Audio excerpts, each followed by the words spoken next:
ನಮ್ಮ ಕಾಲದಲ್ಲಿ ಅಂತ ಹೇಳೋದನ್ನು ನಾನು ಒಪ್ಪೋದೇ ಇಲ್ಲ. ನಿಮ್ಮ ಅನುಭವಗಳು ಸಿಕ್ಕಾಪಟ್ಟೆ ಇರುತ್ತೆ, ಆದರೆ ಡೈಲ್ಯೂಟ್ ಆಗಿರುತ್ತೆ. ಮತ್ತು ನನಗೆ ಅದ್ರ ಬಗ್ಗೆ ಯಾವುದೇ ಅಸಮಾಧಾನ ಇಲ್ಲ, ಮತ್ತು ಅವೆಲ್ಲ ಕೆಟ್ಟವು ಅಂತ ನಾನು ಹೇಳೋದಿಲ್ಲ.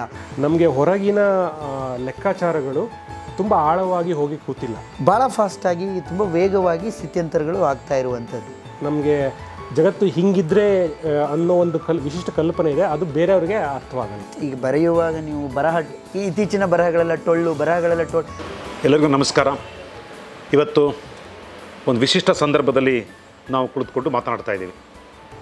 ಹೊಸ ತಲೆಮಾರಿನ ಲೇಖಕರು ಆಧುನಿಕ ಕಾಲದ ಓದುಗರನ್ನ ಹೇಗೆ ಪರಿಭಾವಿಸ್ತಾ ಇದ್ದಾರೆ, ಹೊಸ ಕಾಲದ ಬರಹಗಾರರು ಆಧುನಿಕತೆಯ ಓದುಗರನ್ನ ಹೇಗೆ ಪರಿಭಾವಿಸ್ತಿದ್ದಾರೆ, ಮತ್ತು ಆಧುನಿಕತೆಯಲ್ಲಿ ಮಿಂದೇಳ್ತಾ ಇರುವಂಥ ಓದುಗರು ಹೊಸ ಲೇಖಕರನ್ನ ಹೇಗೆ ಸ್ವೀಕರಿಸ್ತಿದ್ದಾರೆ ಅನ್ನುವಂಥ ಚರ್ಚೆ ಬಹುದೊಡ್ಡ ಪ್ರಮಾಣದಲ್ಲಿ ಈಗ ನಡೀತಾ ಇದೆ. ಮತ್ತೆ ನಮ್ಮ ಅಧ್ಯಾಪಕರು ನಾವು ಮಾತನಾಡುವಾಗ ಯಾವುದೋ ಹಳೆಯ ವಿದ್ವಾಂಸರನ್ನ ಲೇಖಕರನ್ನ ಅವ್ರನ್ನ ಮಾತ್ರ ನಾವು ಗೊತ್ತು ಮಾಡ್ತಿರುವ ಸಂದರ್ಭದಲ್ಲಿ ಹೊಸ ಲೇಖಕರು ತಮ್ಮ ಛಾಪನ್ನು ಮೂಡಿಸ್ತಾ ಇರೋದನ್ನು ಕಾಣ್ತಾ ಇದ್ದೀವಿ. ಆ ರೀತಿಯ ಹೊಸ ತಲೆಮಾರಿನ ಇಬ್ಬರು ಲೇಖಕರು ನಮ್ಮ ಎದುರುಗಡೆ ಇದ್ದಾರೆ. ಹೊಸ ತಲೆಮಾರು ಅಂತ ಕರೆದುಕೊಳ್ಳುವಾಗ ಒಂದು ವಿಚಿತ್ರ ಸಂವಾದದಲ್ಲಿ, ಸಂಕಟದಲ್ಲಿ ಸಮುದಾಯ ಇದೆ. ಆಧುನಿಕ ಜಗತ್ತಿನ ಬದುಕು ಮತ್ತು ಭಾವನೆಗಳು, ಆಲೋಚನಾ ಕ್ರಮಗಳು ಭಿನ್ನ ರೀತಿಯಲ್ಲಿ ಸಾಗುತ್ತಿರುವ ಸಂದರ್ಭದಲ್ಲಿ ಹೊಸ ತಲೆಮಾರಿನ ಓದುಗರು ಮತ್ತು ಬರಹಗಾರರು ಇಬ್ಬರು ಏನನ್ನು ಬರೀಬೇಕು ಮತ್ತು ಹೇಗೆ ಬರೀಬೇಕು, ಯಾವುದನ್ನು ತಲುಪಿಸ್ಬೇಕು ಅನ್ನುವಂಥ ಒಂದು ಸವಾಲನ್ನು ಇರುವಂಥ ಸಂದರ್ಭದಲ್ಲಿ ಓದುಗರನ್ನ ಅತ್ಯಂತ ಪ್ರಭಾವಿಸಿರುವಂಥ ಇಬ್ಬರು ಲೇಖಕರು ನನ್ನ ಜೊತೆಗಿದ್ದಾರೆ. ಒಂದು ಶಿವಕುಮಾರ್ ಮಾವಲಿಯವರು ಕಥೆಗಳ ಮೂಲಕ, ನಾಟಕದ ಮೂಲಕ, ಇಂಗ್ಲೀಷ್ ಭಾಷೆಯ ಮೂಲಕ ಹೇಗೆ ಓದುಗರನ್ನು ತಲುಪ್ಬೋದು, ಓದುಗರನ್ನು ಹೇಗೆ ನಾವು ಮಾತಾಡಿಸ್ಬೋದು ಅನ್ನೋದನ್ನು ಮನದಟ್ಟು ಮಾಡಿಕೊಟ್ಟಿದ್ದಾರೆ. ಅವ್ರ ಪುಸ್ತಕಗಳಿಗಾಗಲೇ ಮಾರುಕಟ್ಟೆಯಲ್ಲಿದ್ದಾರೆ. ಹಾಗೆ ಮಧು ಅವರು ಇಡೀ ತಂತ್ರಜ್ಞಾನವನ್ನು ಅತ್ಯಂತ ಸರಳವಾಗಿ ಕನ್ನಡದಲ್ಲಿ ಹೇಗೆ ಹೇಳ್ಬೋದು ಮತ್ತು ಪರಿಣಾಮಕಾರಿಯಾಗಿ ಹೇಗೆ ಮುಟ್ಟಿಸ್ಬೋದು ಅನ್ನೋದನ್ನು ನಮಗೆಲ್ಲ ತಿಳಿಸ್ಕೊಟ್ಟಿದ್ದಾರೆ. ಇವರಿಬ್ಬರು ಇವತ್ತು ನಮ್ಮ ಜೊತೆಗೆ ಒಂದು ಸಲ್ಲಾಪದಲ್ಲಿ ತೊಡಗ್ತಾ ಇದ್ದಾರೆ. ಒಂದು ಪ್ರೀತಿ ಮತ್ತು ವಿಶ್ವಾಸದ ಮೇಲೆ ನಮ್ಮ ಈ ಮಾತುಕತೆ ನಿಂತ್ಕೊಂಡಿದೆ. ಭಾಳ ಗಂಭೀರವಾದ ವಿಶಿಷ್ಟವಾದ ಚರ್ಚೆಯನ್ನು ಮಾಡ್ತೀವಿ ಅಂತಲ್ಲ, ಒಂದು ಹೊಸ ತಲೆಮಾರು ಅವರನ್ನು ಆಸ್ವಾದಿಸುವ, ಅನುಭವಿಸುವ ಪರಿ ಏನು ಅಂತ ಇವತ್ತು ನಾವು ಮಾತಾಡ್ತಿದ್ದೀವಿ. ಸರ್, ನಿಮಗೆ ನಮಸ್ಕಾರ. ನಮಸ್ತೆ ಸರ್.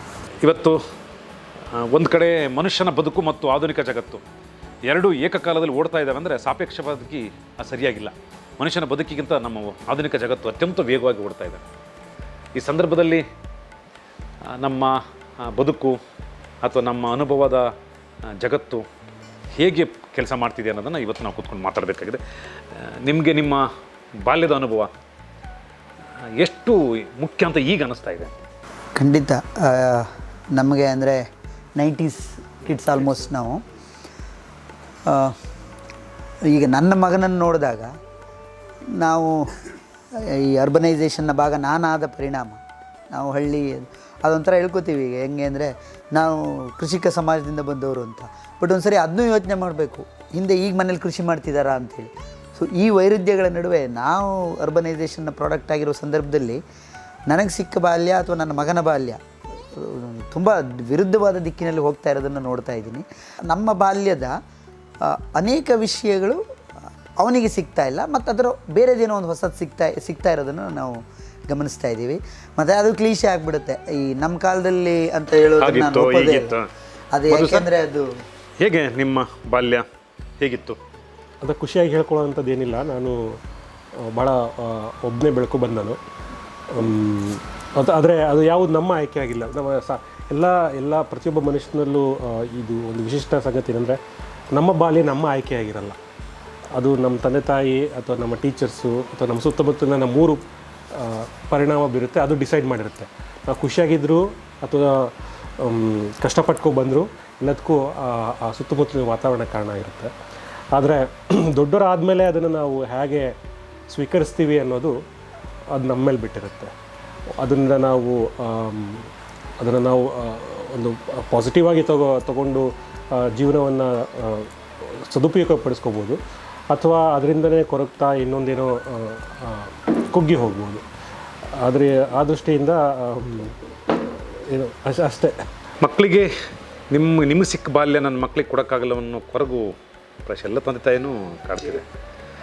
ಆ ಥರದ ಒಂದು ಸೊಗಡು, ಸಾಂಸ್ಕೃತಿಕ ಬನಿ, ಒಂದು ಸೂಕ್ಷ್ಮವಾದ ಜಗತ್ತು ಇದು ಅಥವಾ ಪ್ರಕೃತಿ ಇದನ್ನು ಮಕ್ಕಳಿಗೆ ಕೊಡೋಕ್ಕಾಗಲ್ಲ ಅನ್ನೋದು ಸತ್ಯ. ಅದು ಆದರೆ ಅದನ್ನು ಆಧುನಿಕತೆ ಬೇರೆ ಥರ ತುಂಬಿಕೊಡ್ತಾ ಇದೆ. ನಮ್ಮ ಓದುಗರು ಅಥವಾ ನಮ್ಮ ಹೊರಗಡೆ ಜಗತ್ತು ಇವತ್ತು ಆಧುನಿಕತೆಯನ್ನು ಎತ್ಕೋಬೇಕು, ಪರಿಸರದ ಕಡೆ ಹೋಗಬೇಕು ಅಂತ ಹಳವಳಿಕೆ, ಪರಿಸರ ಹಂಗಿತ್ತು, ಹಳವಳಿಕೆನೂ ಇದೆ, ಮತ್ತು ಆಧುನಿಕ ಜಗತ್ತು ಹಿಂಗಾತಲ್ಲ ಅನ್ನುವ ಯಾತನೆಯಲ್ಲೂ ಇದೆ. ಎರಡರ ಮಧ್ಯೆ ಹೋಲ್ತದೆ. ಆ ಹೊತ್ತಿಗೆ ನಿಮ್ಮಂಥ ಲೇಖಕರ ಮೇಲೆ ಆ ಬರವಣಿಗೆ ಅಥವಾ ಅನುಭವದ ಜಗತ್ತು ಹೇಗೆ ಪ್ರಭಾವ ಬೀರ್ತಾ ಇದೆ? ಬಾಲ್ಯ ಮತ್ತು ಆಧುನಿಕತೆ ಅನ್ನೋದೇನಿದೆಯಲ್ಲ, ಇದು ಆ್ಯಕ್ಚುಲಿ ನಾವು ತುಂಬ ಹಿಂದಿಂದನೂ ಆಧುನಿಕತೆ ಅಂತಲೇ ಹೇಳ್ಕೊತಾ ಬರ್ತೀವಿ. ಪ್ರತಿ ಮನುಷ್ಯ ಅದು ಯಾವಾಗಲೂ ಸ್ಥಿತಿಸ್ಥಾಪಕವಾಗೇ ಇರುತ್ತೆ. ಹಾಗೆ ಹೇಳುವಷ್ಟೊತ್ತಿಗೆ ಈಗಿನ ಆಧುನಿಕತೆಯ ಒಂದು ದೊಡ್ಡ ಸವಾಲೇನು ಅಂದರೆ, ಅದು ಎವ್ರಿ 5 ಇಯರ್ಸ್ಗೆ ಮತ್ತು 10 ಇಯರ್ಸ್ಗೆ 15 ಇಯರ್ಸ್ಗೆ ಭಾಳ ಫಾಸ್ಟಾಗಿ ತುಂಬ ವೇಗವಾಗಿ ಸ್ಥಿತ್ಯಂತರಗಳು ಆಗ್ತಾ ಇರುವಂಥದ್ದು.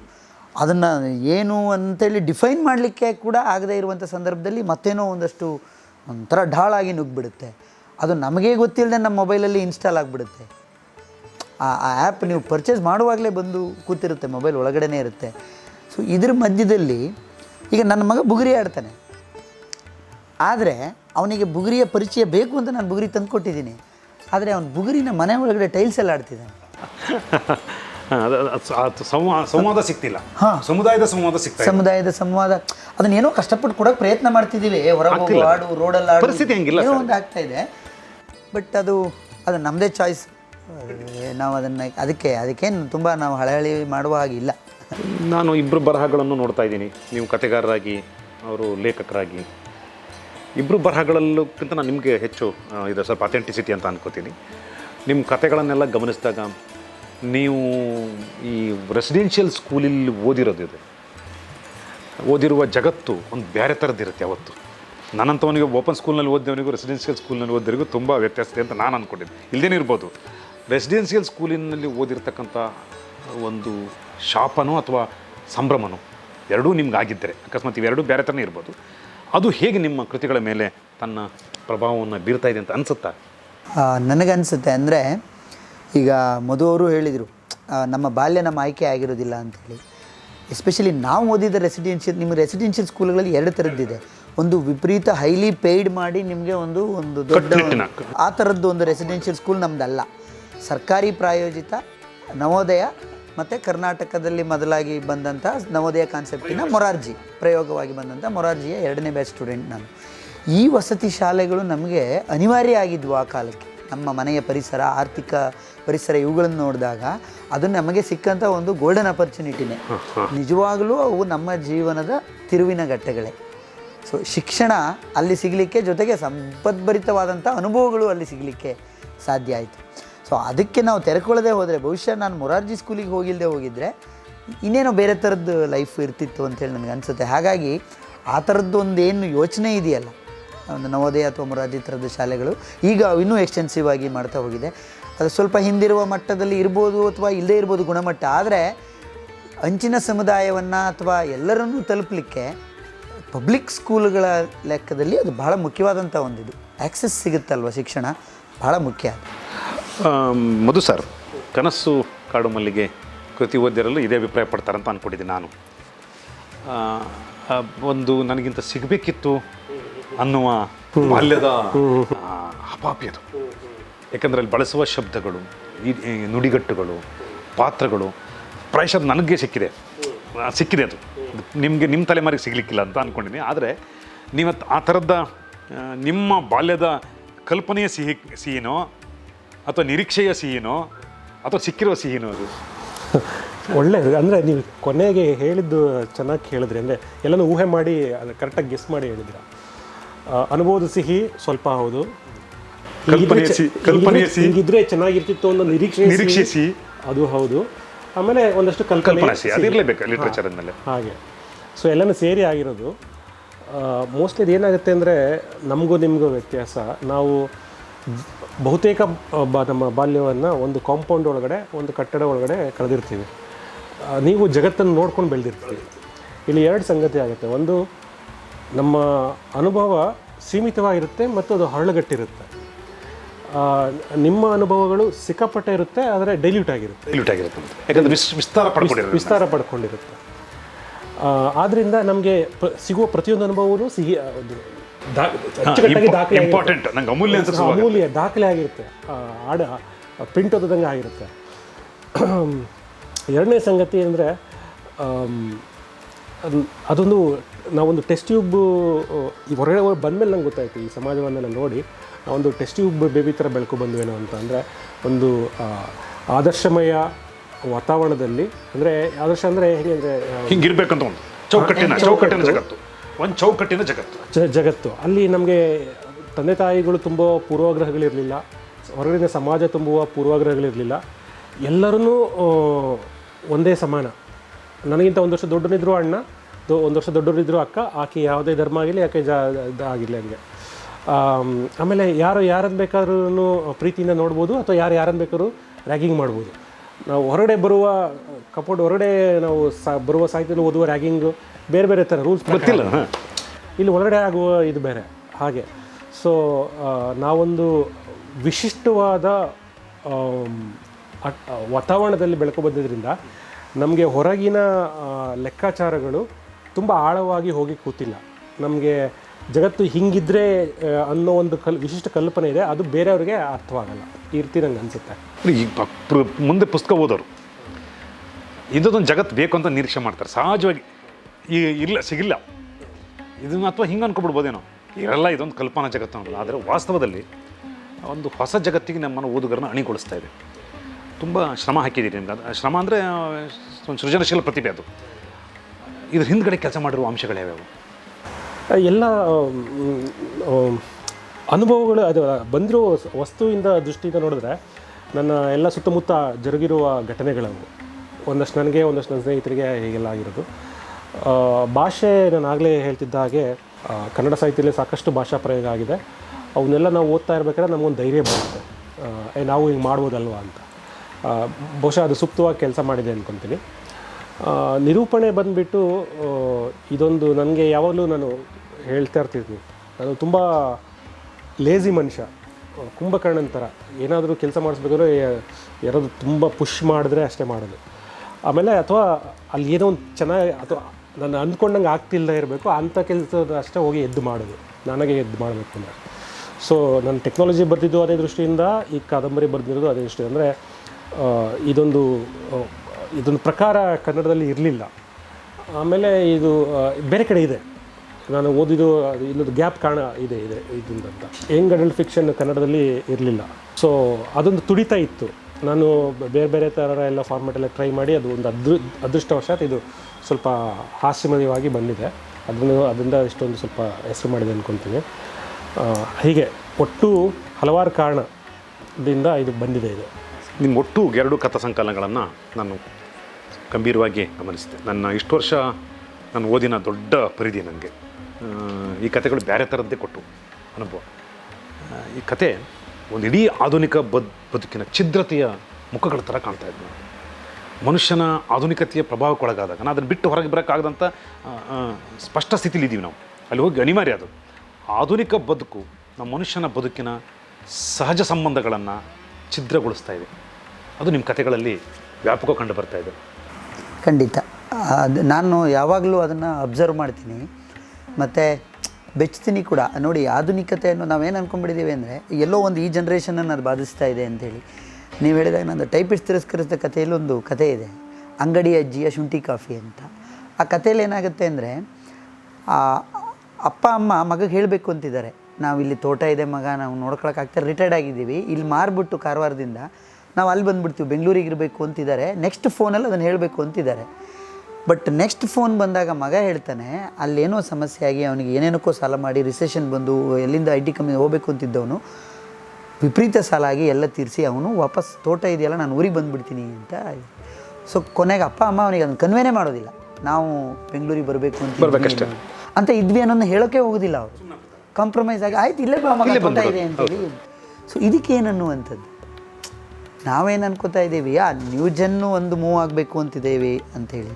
ಅದೊಂದೇನೋ ನಾವೊಂದು ರೊಮ್ಯಾಂಟಿಸೈಸ್ ಮಾಡಿ ಹೇಳ್ತೀವಿ ಕೆಲವನ್ನ. ಪೇಟೆ ಬದುಕಕ್ಕೆ ಚಂದ, ಪೇಟೆ ನೋಡೋಕ್ಕೆ ಚಂದ, ಹಳ್ಳಿ ಇವೆಲ್ಲ ಬದಲಾಗಿದೆ ಈಗ.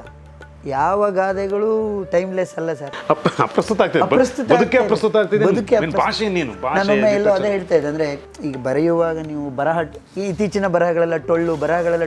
ನನ್ನ ಕಥೆಗಳು ಟೊಳ್ಳಾಗಿದ್ರೆ ಒಂದು ವಿಷಯ ಹೇಳ್ತೀನಿ ಕೇಳಿ, ಬದುಕು ಟೊಳ್ಳಾಗಿದೆ. ಎಸ್, ಭಾಳ ಸ್ಪಷ್ಟ. ಅದೇ ನಮ್ಮ ಬದುಕು ಟೊಳ್ಳಾಗಿದೆ. ಆ ಥರದ್ದನ್ನೇ ನಾವು ನಮ್ಮ ಎಕ್ಸ್ಪೀರಿಯನ್ಸಸ್ ಆಗಿದ್ದಾಗ ಒಂದು ಹಂತದಲ್ಲಿ ಸೊ ಅದಕ್ಕೆ ನಾವು ಮುಖಾಮುಖಿ ಆಗಲೇಬೇಕಾಗುತ್ತೆ, ಅದನ್ನು ರಿಜಿಸ್ಟರ್ ಮಾಡಬೇಕಾದ ಅನಿವಾರ್ಯತೆ ಇದೆ. ಸೊ ಹಾಗಾಗಿ ನಾನು ಆ ಥರದ ಪ್ರಯತ್ನಗಳನ್ನು ನಿಮಗೆ ಅದಕ್ಕೆ ಹಂಗೆ ಕಂಟಿನ್ಯೂ ಮಾಡ್ತೀನಿ. ಅದನ್ನು ಪ್ರಭಾವಿಸುವ ಜಗತ್ತಿನಲ್ಲಿ ನೀವು ಬದುಕ್ತಾ ಇದ್ದೀರ, ನಿಮ್ಮನ್ನು ಈಗಲೂ ಪ್ರಭಾವಿಸುವ ಅಂಶಗಳಿದಾವ ಅಂತ? ಇದ್ದಾವೆ, ಖಂಡಿತ ಇದ್ದಾವೆ. ಯಾಕಂದ್ರೆ ನನಗೆ ಅನಂತಮೂರ್ತಿ ಮಾತಾಡುವಾಗ, ಲಂಕೇಶ್ ಮಾತಾಡುವಾಗ, ನನ್ನ ದನ ನನ್ನ ಕರ, ಚಿತ್ತಾಲರು ಮಾತಾಡುವಾಗ ಅಥವಾ ಕಂಬಾರ ಮಾತಾಡುವಾಗ, ತೇಜಸ್ವಿ ಮಾತಾಡೋದು, ನಿಮ್ಮನ್ನು ಪ್ರಭಾವಿಸುವ ಅಂಶಗಳೇನು ಅಂತ? ನನ್ನ ಮಟ್ಟಿಗೆ ವೈಯಕ್ತಿಕವಾಗಿ ಹೇಳೋದಾದರೆ, ನಾನು ನೋಡಿ ಊರಲ್ಲಿ ಹಳ್ಳಿಯಲ್ಲಿ ಹುಟ್ಟಿದವನಾದರೂ ತಕ್ಷಣ ಮೊರಾರ್ಜಿ ಸ್ಕೂಲಿಗೆ ಬಂದು ಆನಂತರ ಬೆಂಗಳೂರಿಗೆ ಶಿಫ್ಟ್ ಆಗ್ಬಿಟ್ಟೆ, ಎಜುಕೇಷನ್ ಶಿವಮೊಗ್ಗ ಮುಗಿಸ್ಕೊಂಡು ನಂತರ ಅಲ್ಲಿ ಕೆಲಸ ಅಂತೇಳಿ. ಸೊ ನನ್ನ ಇದರಲ್ಲಿ ನಿಮಗೆ ಹಳ್ಳಿ ಬರೋದಿಲ್ಲ, ಭಾಳ ಕಡಿಮೆ. ನಾನು ಪ್ರಾಮಾಣಿಕವಾಗಿ ಹೇಳ್ತೀನಿ, ಅದನ್ನೇ ಹೇಳ್ತಾ ಇದ್ದೇನೆ. ಒಂದೇ ಒಂದು ಕತೆ ಇದೆ, ನನ್ನ ನಾಯಿ ಇದೆ ಎಚ್ಚರಿಕೆ, ಅದೊಂದೇ ಹಳ್ಳಿ ಕತೆ. ಅದನ್ನು ಬಿಟ್ಟರೆ ಉಳಿದಿದ್ದೆಲ್ಲ ಯಾಕೆ ಅರ್ಬನ್ ಇದೆ ಅನ್ನೋದಕ್ಕೆ ನಾನು ಅಪ್ರಾಮಾಣಿಕವಾಗಿ ಯಾವುದನ್ನು ತುಂಬ ಚೆನ್ನಾಗಿ ನೋಡಿಲ್ಲ ಅಥವಾ ಅನುಭವಿಸಿಲ್ವೋ ಅದನ್ನು ಬರೀಲಿಕ್ಕೆ ನನಗೆ ಇಷ್ಟ ಇಲ್ಲ, ಬರೀಬಾರ್ದು, ಅದು ಸೆಕೆಂಡ್ ಹ್ಯಾಂಡ್ ಆಗಿಬಿಡುತ್ತೆ ಅಂತೇಳಿ ನನಗೆ ನಂಬಿಕೆ. ಹಾಗಾಗಿ ನಾನು ಯಾವುದನ್ನು ಅನುಭವಿಸ್ತಾ ಇದ್ದೀನಿ, ಏನು ನೋಡ್ತಾ ಇದ್ದೀನಿ, ಕಾರ್ಪೊರೇಟಲ್ಲಿ ಕೆಲಸ ಮಾಡಿದ್ದೀನಿ, ಕಾಲೇಜಲ್ಲಿ ಕೆಲಸ ಮಾಡಿದ್ದೀನಿ, ಸೊ ಅಲ್ಲಿ ಹುಡುಗರು ನೋಡಿದ್ದೀನಿ, ಏನೇನೋ ಆಗಿದೆ, ಇವುಗಳೆಲ್ಲ ಇದೆಯಲ್ಲ, ಸೊ ಅವುಗಳನ್ನು ಜಾಸ್ತಿ ರಿಫ್ಲೆಕ್ಟ್ ಮಾಡಲಿಕ್ಕೆ ಮತ್ತು ಅದಕ್ಕೆ ಕಾಲ್ಪನಿಕ ಟಚ್ಚನ್ನು ಕೊಟ್ಟು ಬರೆಯುವ ಪ್ರಯತ್ನ. ನನ್ನಂತ ಓದೋನಿಗೆ ಈ ಕಾರ್ಪೊರೇಟ್ ಜಗತ್ತು ಇನ್ನೂ ವಸ್ತು. ನನಗೆ ಅಲ್ಲಿ ಈ ಛಿದ್ರಿತ ಮನಸ್ಸುಗಳಿದಾವಲ್ಲ, ಇವತ್ತು ಲವ್ ಮಾಡ್ತಾನೆ, ನಾಳೆ ಹೊರಗಡೆ ಬರ್ತಾನೆ, ಇನ್ನೊಂದು ಲವ್, ಅಥವಾ ಸಂಜೆ ಹೋದವಳು ಇನ್ನೊಬ್ಬ ಬಾಯ್ ಫ್ರೆಂಡ್ ಜೊತೆಗೆ ಇರ್ತಾಳೆ ಅಥವಾ ಇರ್ತಾನೆ, ನಮಗೊಂದು ತಕ್ಷಣಕ್ಕೆ ಒಂದು ತಲ್ಲಣಕ್ಕೆ ಒಳಗಾಗ್ತೀವಿ. ಪ್ರಾಯಶಃ ಈ ಸಮುದಾಯ ಈ ಥರದೊಂದು ತಲ್ಲಣಕ್ಕೆ ಒಳಗಾಗುವಂಥ ಸ್ಥಿತಿಯಲ್ಲಿದೆ ಆಧುನಿಕ ಜಗತ್ತು. ಮತ್ತು ಅದಕ್ಕೆ ನಾನು ಆರಂಭದಲ್ಲಿ ಬಳಸಿದೆ, ಸಾಪೇಕ್ಷತೆ ತುಂಬ ದೂರ ಇದೆ. ಬದುಕು ಇನ್ನೂ ಯೋಚನೆ ಮಾಡ್ತಿದ್ದಂಗೆ ಆಧುನಿಕತೆ ಭಾಳ ವೇಗವಾಗಿ ಮುಂದೆ ಹೋಗಿರುತ್ತೆ. ಆ ಹೊತ್ತಿನಲ್ಲಿ ನಮ್ಮ ಓದುಗರು ಅಥವಾ ನಿಮ್ಮ ಬರಹಗಾರರು ಇಬ್ಬರ ಮೇಲೂ ಒಂದು ತುಂಬ ಹೊರೆ ಇದೆ ಅಂತ ನಾನು ಅಂದ್ಕೊಂಡಿದ್ದೀನಿ. ಒಂದು ಬರವಣಿಗೆ ಮೇಲೆ ಒಂದು ಆ ಥರದೊಂದು ಒತ್ತಡ ಇದೆ ಅಂತ ಅಂದ್ಕೊಂಡಿದ್ದೀನಿ. ಹೆಂಗೆ ಅನ್ಸುತ್ತೆ? ಖಂಡಿತ ಅದಿದೆ. ಕನ್ವೆ ಮಾಡಬೇಕು ಅಂತ, ಏನನ್ನು ಬರಿಬೇಕು ಅಥವಾ ಏನನ್ನು ಕನ್ವೆ ಮಾಡಬೇಕು ಅಂತ. ಈಗ ನಾನು ಹೇಳಿದ ಹಾಗೆ ಭಾಷೆ ಭಾಳ ಫಾಸ್ಟಾಗಿ ಬದಲಾಗುವಂಥ ಕಾಲ ಇದು. ನಾವು ಹೇಳುವ ಪ್ರತಿಯೊಂದು ಕೂಡ ಅದು ಪೊಲಿಟಿಕಲ್ ಅಂತ ಹೇಳ್ತೀವಿ. Language is a political tool ಅಂತ. ಪ್ರತಿಯೊಂದು ಪಾಲಿಟಿಕ್ಸ್ ಆಗಿರೋ ಸಂದರ್ಭದಲ್ಲಿ ನಾವು ಏನನ್ನು ಕನ್ವೆ ಮಾಡಬೇಕು, ಯಾರಿಗೆ ಕನ್ವೆ ಮಾಡ್ತಾ ಇದ್ದೀವಿ, ನನ್ನ ರೀಡರ್ಸ್ ಯಾರು ಅನ್ನೋದನ್ನು ಅಂದರೆ ಹೇಳ್ತಾರೆ, you don't write to the readers ಅಂತ ಹೇಳ್ತಾರೆ ತುಂಬ ದೊಡ್ಡ ಹಂತದಲ್ಲಿ. ಬಟ್ ಅದು ಅಷ್ಟು ಸುಲಭ ಅಲ್ಲ, ಅದಷ್ಟು ಹೇಳಿದಷ್ಟು ಸುಲಭ ಅಲ್ಲ. ಬರವಣಿಗೆ ಅನ್ನೋದು ಒಂದು ತುಂಬ ಪ್ರಜ್ಞಾಪೂರ್ವಕವಾಗಿ ಮಾಡುವ ಒಂದು ಸ್ಕಿಲ್, ಆರ್ಟ್ಫುಲ್ ಸ್ಕಿಲ್. ನಾವು ಯಾವುದೇ ದೊಡ್ಡ ಕೃತಿಯನ್ನು ಹೇಳಿ, ಎಷ್ಟೇ ಮನ್ನಣೆ ಪಡೆದಂಥ ಕೃತಿಯನ್ನು ಅವರು ವಿಶ್ಫುಲ್ಲಾಗಿ ಆ ಥಿಂಕಿಂಗ್ ನಡೆದಿರುತ್ತೆ, ಹೀಗೆ ಮಾಡಬೇಕು ಅನ್ನುವಂಥದ್ದು.